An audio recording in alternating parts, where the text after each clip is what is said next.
Hello students, today we'll do poem 3rd of Flamingo, class 12th, Keeping Quiet by Pablo Neruda. About the poet, Pablo Neruda is the pen name of Neftali Ricardo Reyes Basalto, who was born in the town of Parral in Chile. Actually, Pablo Neruda is a Chilean poet. Neruda's poems are full of easily understood images which make them no less beautiful. In his poems, Pablo Neruda has used many images which are easily understandable. And it doesn't mean that there is lack of beauty. It doesn't mean at all. उन्होंने ऐसी images को use किया है जो बहुत आराम से reader को समझ में आ जाए. बट इसका मीन ये नहीं है कि अगर ईजिली अंडरस्टैंडेबल इमेजेस यूज़ की हैं तो पोइट की जो ब्यूटी है वो कम हो जाती है. ऐसा नहीं है. Actually, the poem was originally written by the poet in Spanish, but later it was translated into English. He won the Nobel Prize for Literature in the year 1971. इतनी सुंदर poems लिखते हैं कि लिटरेचर का जो सबसे बड़ा प्राइज़ नोबेल प्राइज़ है 1971 में उन्हें मिला. In this poem, Neruda talks about the necessity of quiet introspection and creating a feeling of mutual understanding among human beings. The theme of the poem, or the main idea that Pablo Neruda suggests, that he talks about the necessity of quiet introspection. Introspection mean क्या होता है? अपने अंदर झांक कर देखना, हम क्या कर रहे हैं, सही कर रहे हैं, गलत कर रहे हैं, उन चीज़ों को देखना, उन चीज़ों को समझना. उसके इंपॉर्टेंस के बारे में बात करते हैं, उसकी ज़रूरत के बारे में बात करते हैं कि ज़रूरत क्यों है इंट्रोस्पेक्शन की. And creating a feeling of mutual understanding. और जब इंट्रोस्पेक्शन हो तो एक mutual understanding among other human beings की, जो ह्यूमन बींग्स हैं उनमें एक म्यूचुअल अंडरस्टैंडिंग, आपसी समझ भी क्रिएट हो, ऐसा वो इस पोएम में बात करते हैं.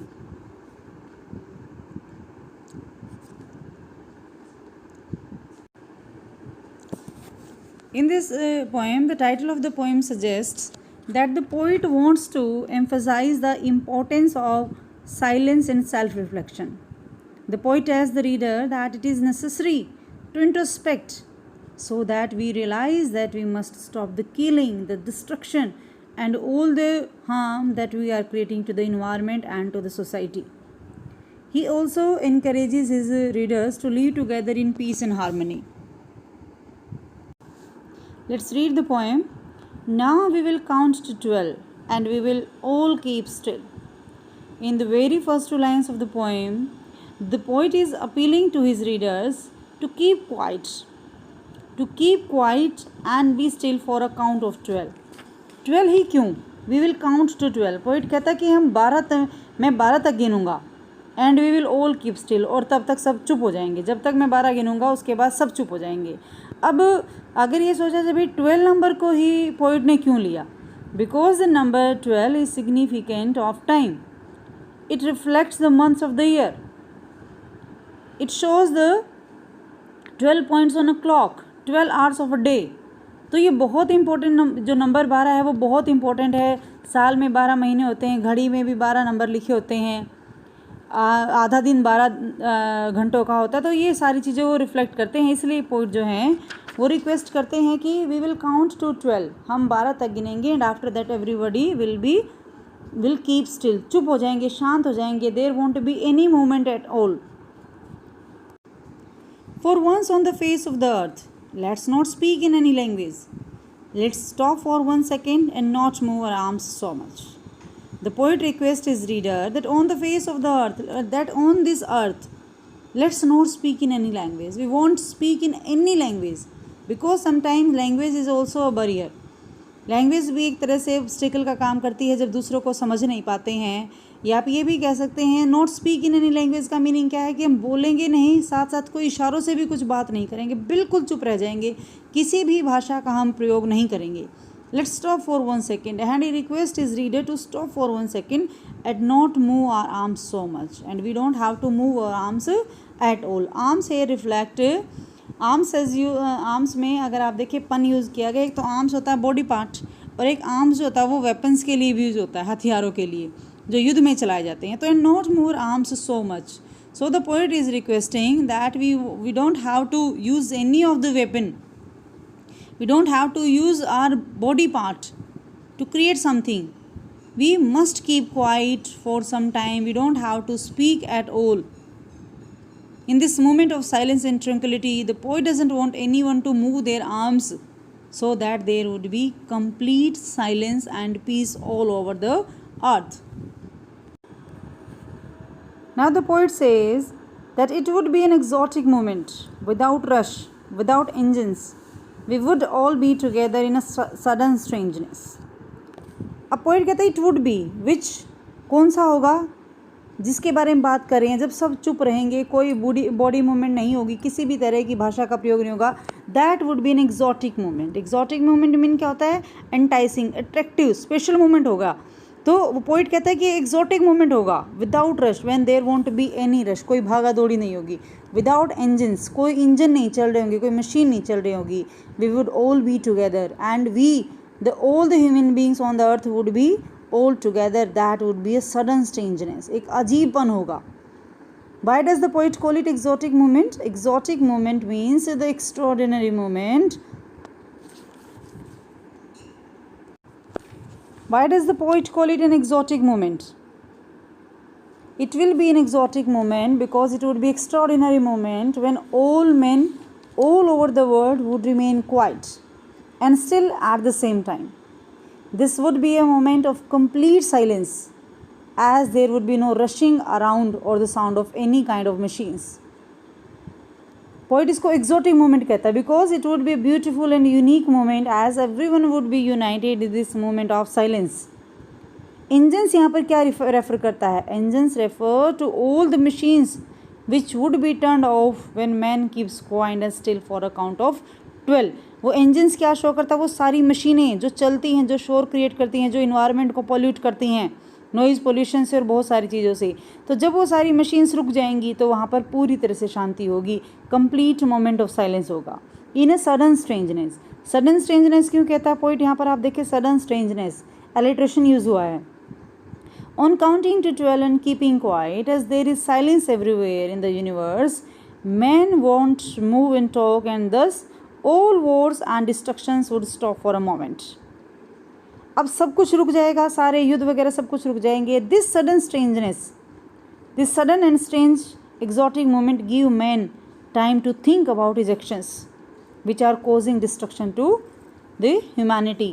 तो sudden strangeness इसको इसलिए कहा गया है कि एकदम से एक ऐसा strangeness आएगी, एक ऐसा अजीब माहौल क्रिएट होगा कि जब सब कुछ रुक जाएगा.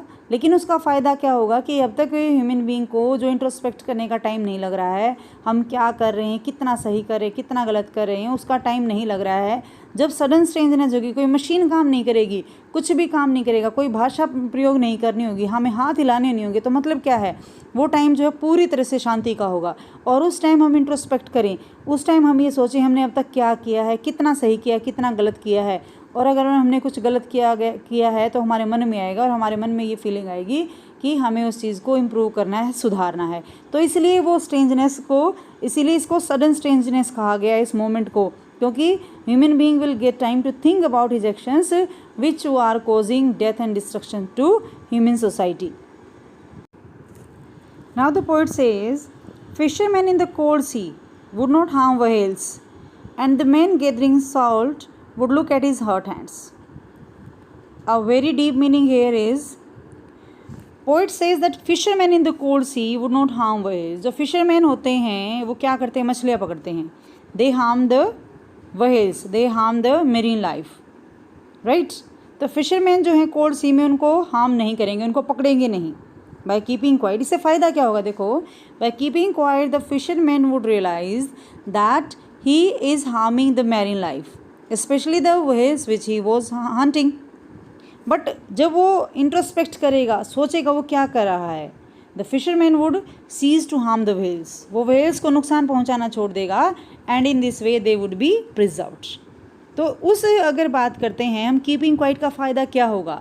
अगर फिशरमैन जो है इंट्रोस्पेक्शन करता है, सोचता है उसने क्या किया है, तो जिन व्हेल्स को वो हार्म पहुंचाता है उसके बारे में सोचेगा, अपनी उस एक्टिविटी को वो सीज़ कर देगा, चाहे कम टाइम के लिए करे, और इस तरीके से जो व्हेल्स होंगी वो प्रिजर्व हो जाएंगी. And the man gathering salt would look at his hands. अगर आप देखें समुद्र का पानी जो होता है वो खारा होता है, खारा मीन उसमें नमक का होता है, तो वो जब उसको इकट्ठा करते हैं, जो लोग वहाँ पर नमक इकट्ठा करते हैं, नमक इकट्ठा करने में उनके हाथ खुद कट जाते हैं, घाव हो जाते हैं हाथों पर, और उनको इतना टाइम नहीं होता है कि वो अपने हाथों को संभाले, वो करते रहते हैं, मतलब अपने आप को भी वो परेशान करते रहते हैं, अपने आप को भी पेन पहुंचाते हैं, लेकिन इस बारे में नहीं सोचते। तो and the man gathering salt would look at his hurt hands. अब तक जो साल्ट गैदर करते हैं उनको भी टाइम नहीं लगता अपने आप को देखने का।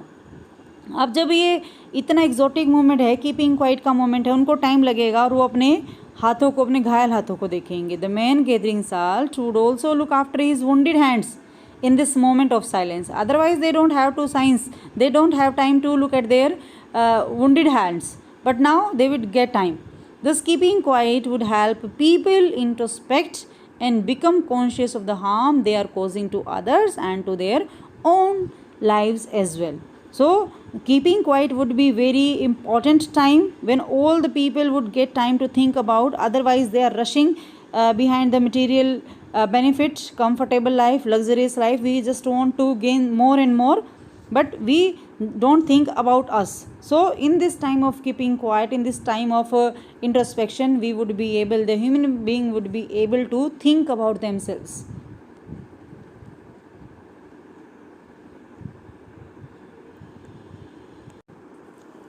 Those who prepare green wars with gas, wars with fire, victory with no survivors, would put on clean clothes and walk about with their brothers in the shade doing nothing. Now the poet is telling about the wars, the destructions the war caused. He said that those who prepare green wars, those mean कौन है यहाँ पर, जो भी किसी भी तरह के युद्ध में लगे हुए हैं, कोई भी हो सकता है, वो इंडस्ट्रियलिस्ट हो सकते हैं जो, या फिर जैसे ग्रीन वॉर्स किसके लिए है, वॉर अगेंस्ट इन्वायरमेंट, पेड़ों को काटे जाना, that is green war. Wars with gas means क्या है, use of poisonous gas in war, युद्ध में खतरनाक गैसेज को यूज़ करना. वॉर्स विद फायर के साथ, मतलब कुछ भी एटॉमिक टाइप का कुछ भी यूज़ करना. तो जो लोग इस तरह का करते हैं, those who prepare green Wars, those who have a war against environment, जो इन्वायरमेंट को नुकसान पहुंचाते हैं, जो पॉइजनस गैसेस का यूज़ करते हैं, जो फायर का यूज़ करते हैं, उन लोगों को भी पोइट जो रिक्वेस्ट करता है. क्या कहता है, विक्ट्री विद नो सर्वाइवर्स. वे कहते हैं कि अगर जीत मिल भी गई इस तरह के युद्ध करने से, अगर जीत मिल भी गई, विक्ट्री विद नो सर्वाइवर्स, और कोई उसको विक्ट्री को इंजॉय करने के लिए कोई सर्वाइवर ही नहीं बचा, तो उस विक्ट्री का क्या फ़ायदा. जीत का भी मज़ा तभी है तब उसको कोई साथ में इंजॉय करने वाला हो. लेकिन अगर ऐसे युद्ध होंगे और उसमें सब मर जाएंगे, केवल एक साइड बचेगी, तो उस विक्ट्री का भी तो फ़ायदा नहीं होगा ना. उसको किसको देखकर वो विक्ट्री याद आएगी, राइट. तो हेयर जो पॉइंट है, ही mentions Wars with poisonous gases, Wars with fire and Wars which destroys the environment. The point feels that all kind of Wars should be stopped, as many innocent lives are taken in these kind of wars. He wants would put on clean clothes. He wants people to put on clean clothes. Clean clothes का meaning क्या है, to cleanse himself, अपने मन को साफ करना.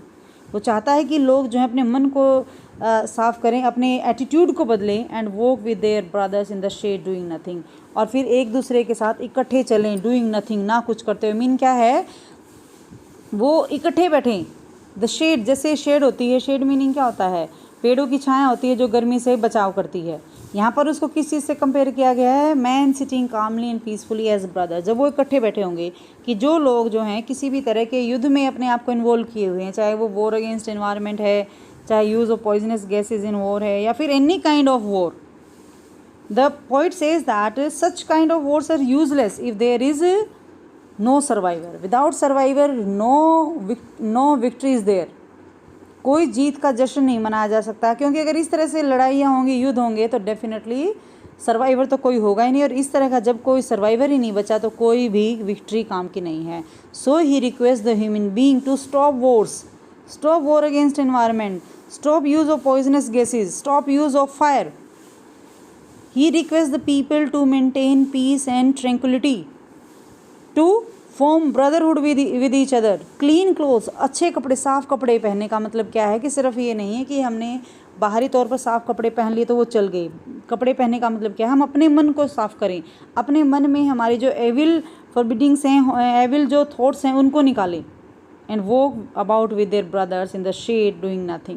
And for some time we have to get time to sit with our brothers, to sit with other people without doing anything, so that there could be a feeling of brotherhood in all the people. What I want should not be confused with total inactivity. Point कह रहा है कि हम शांत रहें, कोई काम ना करें, अपने आर्म्स को मूवमेंट ना दें, कोई मशीन्स ना चलाएं। लेकिन वो ये भी इसका क्या मतलब है, इनएक्टिविटी, कि हम कुछ भी ना करें। लेकिन पॉइंट जो है, ये पॉइंट जो है बिल्कुल क्लियर कर देना चाहते हैं, what I want should not be confuse with total inactivity. The point said that what I mean is not total inactivity. Mean हमें इनएक्टिव नहीं होना है। On the mental level we have to be active, हमें inactive नहीं होना है। Life is what it is about, because life is nothing but it's all about activeness, doing work throughout life. ऐसा नहीं कि हम कुछ ना करें, हमें इनएक्टिव नहीं होना है। The poet says that while he is advocating silence, his advice should not be confuse with total inactivity, and total inactivity means death. For he doesn't want any association, I want no truck with death. No truck mean क्या है, association with death, because I don't want, he doesn't want any association with death. But what he is advising is the people is that they should neither be, if we were not so single minded about keeping our lives moving, mean narrator जो point है वो क्या कहता है कि हमें single minded mean क्या है, सेल्फ सेंटर्ड नहीं होना है, अपने बारे में नहीं सोचना है, सेल्फिश नहीं होना है। About keeping our lives moving, कि अगर हम ये सोचते हैं कि हमारी लाइफ चलती रहे तो हमें सेल्फिश नहीं होना है। We don't have to be selfish, we don't have to be single minded, we don't have to be self centred. But for once could do nothing, perhaps a huge silence might interrupt this sadness of never understanding ourselves and of threatening ourselves with death. So and for once could do nothing. क्या कहते हैं poet?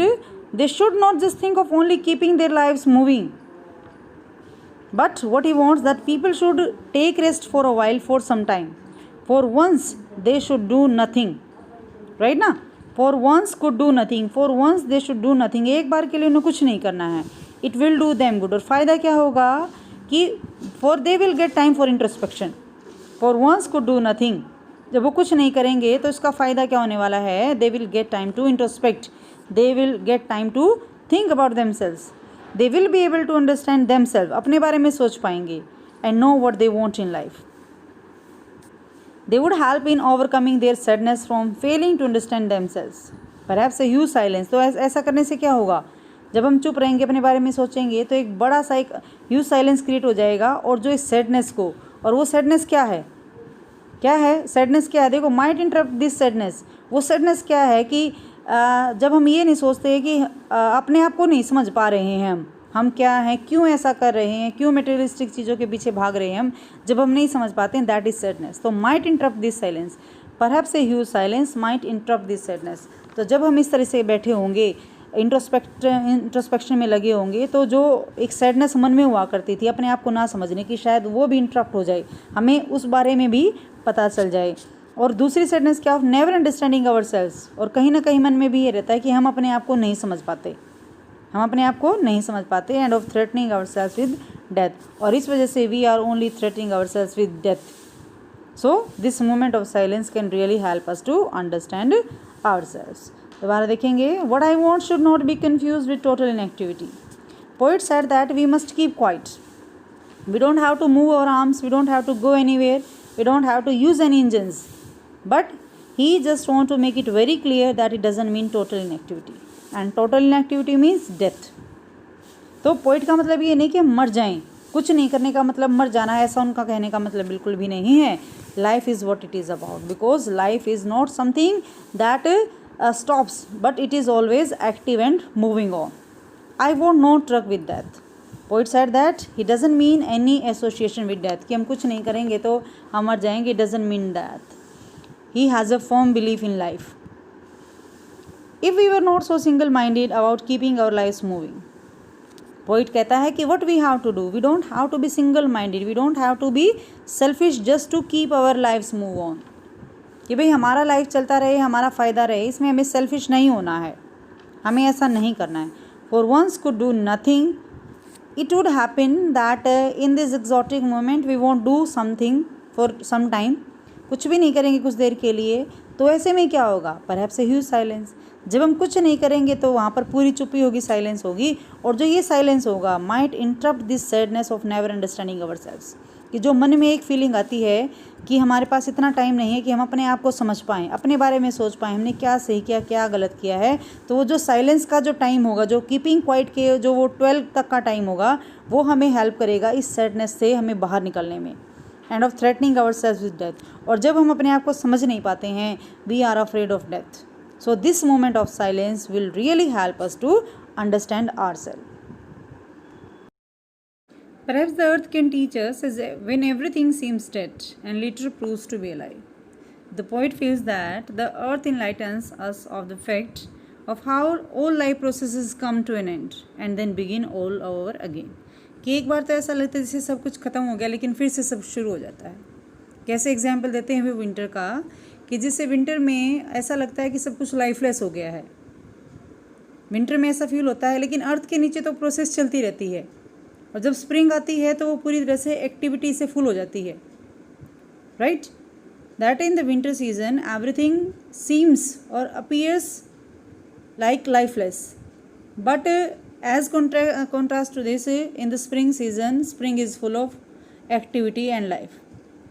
Similarly, poet क्या कहते हैं कि from this moment of tranquillity we can bring all evil and bad thoughts to a stand still.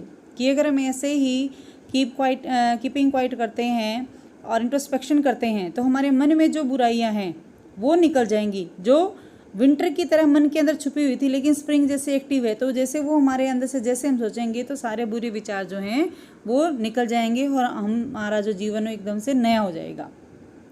तो poet request करता है, now I will count up to 12 and you keep quiet and I will go. तो poet request करता है that we should live in harmony with each other, with the nature.